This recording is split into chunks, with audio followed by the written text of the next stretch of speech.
절차 지켰다 했지만 대통령 사후 결재 공방.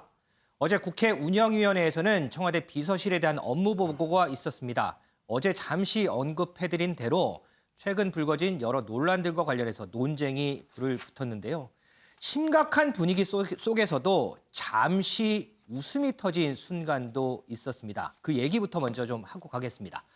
웃음이 터진 순간, 바로 지난 4월 총선 당시에 서울 송파울에서 격돌했던 최재성 정무수석과 국민의힘 배현진 의원의 어색한 인사 순간이었습니다.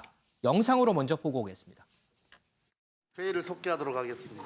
박성준 의원님 차례인가요? 이 코로나 극복을 할 수 있는 이 1년이 매우 중요하다라고 하는 방향에서 김상조 정책실장 하에서 만들어줘야 된다. 미래를 그려가도록 하겠습니다. 네, 수고하셨습니다. 다음은 존경하는 배현진 의원님 질의해 주시기 바랍니다. 예, 국민의힘 배현진입니다. 최재성 정무수석님. 네, 나오실 필요 없습니다. 저기 공기가 너무 무겁고 저희가 격해지는 것 같아서 반가운 분께 먼저 인사드렸습니다. 새해 복 많이 받으셨죠? 예, 비서실장께 질의드리겠습니다. 예, 이 사태가 좀 빨리 일단락될 수가 있을까요? 전적으로 제가 조금 고집부린 면이 있습니다. 그래서 참고해서 비서실장님께서요? 그렇게 하겠습니다. 네. 네, 위원장인 김태년 위원장의 웃음소리도 좀 들리는 것 같은데, 이동석 기자, 네. 두 사람이 상임위에서 만난 게 어제가 처음은 아니잖아요. 네, 그렇습니다. 지난해 11월이었죠. 어제와 같은 국회 운영위원회에서 두 사람은 만났었는데요. 당시 어떤 모습이었었는지 함께 영상 보고 오시겠습니다. 다음 최재성 수석 잠시 뒤에 계시니까 일어서 주시겠습니까? 오랜만입니다. 예. 수석님, 저 10월 27일에 아침에 만나셨죠? 네. 그날 수석님 덕분에 제가 기자들과 굉장히 힘들었습니다. 최재석의 미스터리라고 해서 기사 보셨죠? 네. 왜 그때 아무것도 안 주고 가셨습니까? 근데 그 전에 질문에 대해서 답변을 달라고 공개적으로 여러 번 말씀을 하셔서 그런데 안 주고 가셨잖아요. 네, 최재성 수석과 배현진 의원, 인연이라면 인연이고 악연이라면 악연으로 불릴 것 같은데요. 두 사람은 지난 2018년 서울 송파울 재보궐선거에서 첫 대결에 나선 바 있습니다. 당시엔 최 수석이 승리를 했거든요. 그래서 금배지를 달았는데요. 하지만 2년 후에 열린 21대 총선에서는 배현진 의원이 금배지를 달았습니다. 각자 1승 1패의 기록을 갖고 있는 건데요. 최 수석은 배현진 의원의 지역구에 계속 머무르면서 다음 총선에서의 승리를 현재 기약하고 있다고 합니다. 배 의원이 자리를 지킬지 아니면 최 수석이 탈환을 할지 주목되는 부분입니다. 공기가 무거워서 아는 분께 인사를 드립니다. 자, 어제 무거웠던 공기 본격적으로 분석을 좀 해보겠습니다. 윤정 기자, 네. 먼저요. 이 검찰 인사 관련해서 대통령 패싱 논란이 지금 불거졌잖아요. 네. 이와 관련해서도 공방이 있었죠. 네, 맞습니다. 유영민 비서실장은 대통령 패싱 의혹에 대해서는 부인을 했습니다. 이 언론에 검사장급 인사안을 발표하기 전에 대통령의 승인이 이루어졌다는 겁니다. 승인이 끝나면 발표를 하고 그리고 그 이후에 전자결제를 하게 되어 있다라고 설명을 했는데요. 그러니까 통상적으로 전자결제를 인사 발표 이후에 하기 때문에 이건 논란의 포인트가 아니다라고 밝힌 겁니다. 유영민 실장은 다만 이 검사장 인사안을 대통령에게 누가 언제 어떻게 보고를 했는지 이 구체적인 내용에 대해서는 공개하지 않았습니다. 그래서인지 유영민 실장의 해명에도 야당은 물러서지 않는 모양새인데요. 이 민정수석 출신인 곽상도 국민의힘 의원은 이 유영민 실장의 설명에 대해서 있을 수 없는 얘기다라면서 자신이 민정수석 재직 당시엔 대통령이 인사안에 사인을 하면 그러니까 결재를 하면 그걸 가지고 가서 발표를 했다. 구두로 승인한 건 법적으로 아무런 효력이 없다라고 강조를 했습니다. 또 주호영 원내대표 역시 결재하는 순간이 대통령의 결정, 그러니까 대통령 패싱이라는 말이 나오는 것이다라고 이렇게 공격했습니다.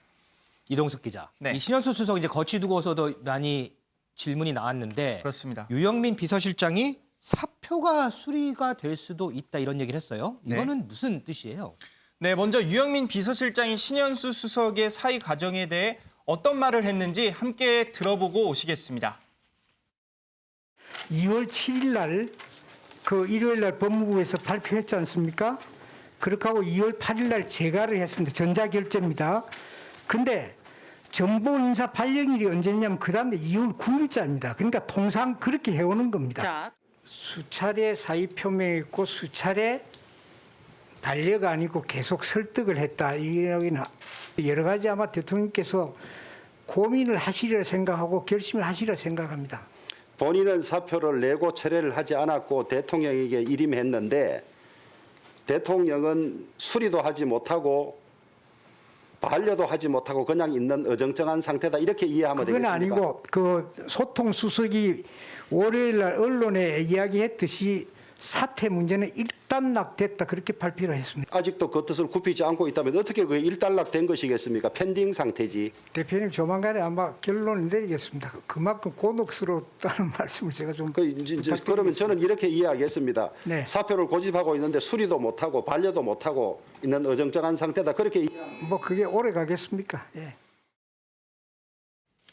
네, 유 실장은요. 방금 들으셨지만 마지막에 그게 수리가 될 수도 있고 이렇게 말을 했거든요. 네. 말끝을 흐리는 듯한 모습을 보였습니다. 유영민 실장은 신수석의 거취와 관련해서는요. 대통령이 조만간 결론을 낼 것이다. 그러면서 오래가지 않을 것이라고 전했는데요. 이를 놓고 정치권에선 사실상 대통령이 신수석의 유임을 결정했다. 이런 말도 현재 나오고 있는 상황입니다. 특히 유 실장은요. 신수석과의 대화에서 리더십을 회복시켜 주겠다는 등의 대화를 많이 나눴다고 강조를 했습니다. 소정수 위원님, 이 검찰 인사안 결재 관련해서요. 대통령이 사전에 승인을 하고 결재를 나중에 하는 부분, 이런 부분들이 종종 있는 일인가요? 이게 일단 뭐 관행이었다고 유영민 실장은 얘기를 하고 조금씩 이제 야권에서 엇갈리는 부분들이 있지만 어느 정도 또 보면은 그렇게 해왔던 부분도 있는 것 같아요. 그런데 저는 이제 이 승인이라는 부분이 있지 않습니까? 네. 그러니까 그 형태가 일반적이진 않죠. 어쨌든 승인하고 발표하고 결재를 나중에 하는 이런 부분들이 예를 들면 뭐 사기업 같은 경우도 인사를 낼 때 최종적으로 다 확정돼서 사인하고 그 다음에 발표를 하지 않습니까? 그런데 어쨌든 청와대에서 승인하고 발표하고 결재를 나중에 한다는 건 조금 이례적이긴 한데 어쨌든 관행으로 그렇게 해왔다면 큰 문제는 없을 것 같습니다. 문제는 이제 승인이라는 그것이 어떤 형식으로 어떻게 이루어졌냐라는 거죠. 네. 그러니까 전화로 해서 뭐 이렇게 해서 뭐 이렇게 하겠습니다 하는 그런 형식의 구두 승인인 것인가 아니면 어떤 간략한 문서 형태로 해서 이런 식으로 유임하고 누구는 이렇게 교체하고 이렇게 하겠습니다. 뭐 그 부분에 대해서 그럼 그렇게 하세요. 이런 승인인가.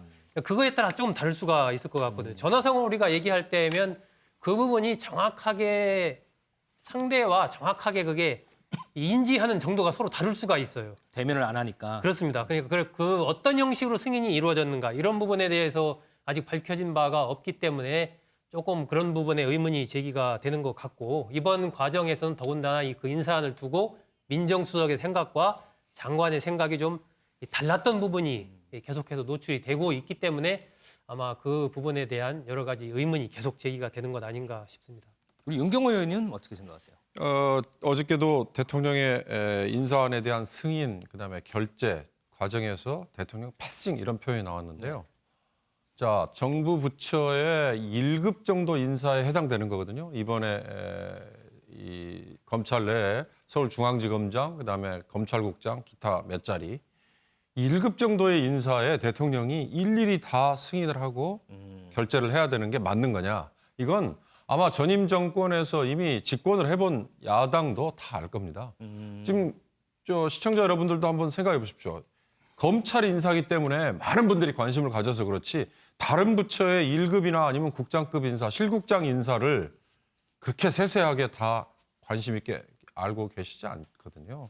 그럼 국민들이 알 필요도 없는 거고 대통령도 역시 마찬가지로 그건 장관들에게 일임을 할 겁니다. 다만 청와대의 입장이 전달은 되는 거죠. 그게 이제 해당 수석을 통해서 되는 건데 이번에는 서울중앙지검장과 법무부 검찰국장 이 두 자리가 가장 관심 대상이다. 이 두 자리에 대해서 조율이 안 됐다. 이걸 신 수석이 개인의 의사가 반영이 안 됐기 때문에 이렇게 사의 표명까지 내는 소동을 벌였다. 이렇게 보기는 어려운 거고 오늘 아침에 어느 매체가 보도했듯이 그거 말고 다른 자리 뭐 대검 형사부장이라고 언급이 되어 있습니다만 다른 자리 때문에 이견이 있었다. 그렇다 해도 이건 수석이 그렇게 표명을 할 자리는 할 사안은 저는 아니다. 그런 점에서 이건 대통령에게 무슨 뭐 패싱 이런 얘기를 적용하는 거는 별로 어울리지 않아 보입니다. 자, 어제 운영위에서는요, 또 한 가지 이 검찰 개혁과 관련해서 속도 조절론과 관련한 논쟁도 있었습니다. 영상으로 보고 오겠습니다.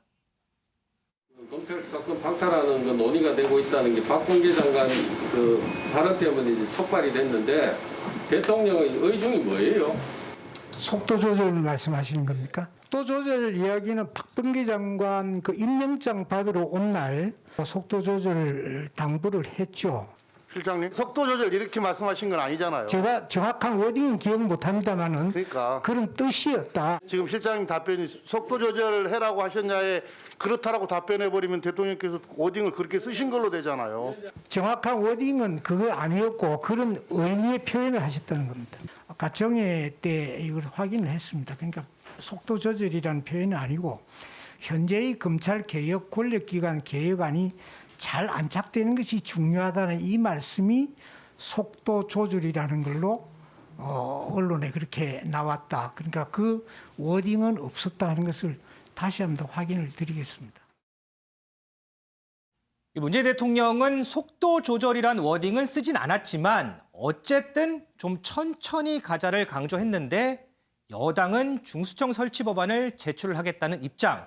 그래서 당청 간 엇박자가 나는 것 아니냐 하는 해석. 이런 부분과 논쟁이 있었습니다. 이 부분은 앞으로요, 한동안 또 쟁점이 되지 않을까 이런 생각을 좀 해보겠습니다.